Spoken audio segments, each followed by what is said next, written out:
দেখেছেন বন্ধুরা, এই বন্যার কি ভয়াবহ দৃশ্য। প্রত্যেকটা বাড়ির মধ্যে পানি ঢুকে গেছে। দেখুন, প্রায় রেল লাইনের কাছাকাছি পানি পৌঁছে গেছে।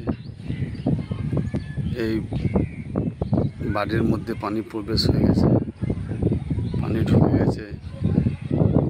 কত পানি! এই দেখুন, খুবই ভয়াবহ দৃশ্য। এখনো পর্যন্ত বৃষ্টি থামছে না। কেউ মাছ ধরছে, রাস্তায় পানি উঠে গেছে, সব রাস্তার মধ্যে হেঁটে হেঁটে যাচ্ছে।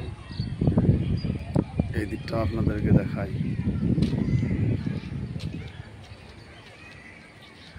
এই দেখুন,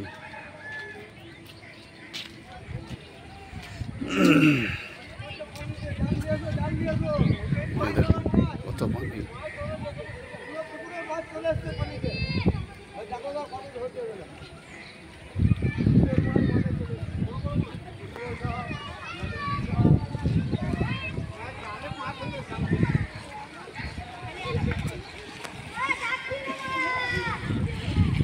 আমাদের ঘরের সামনে পানি ঢুকে গেছে।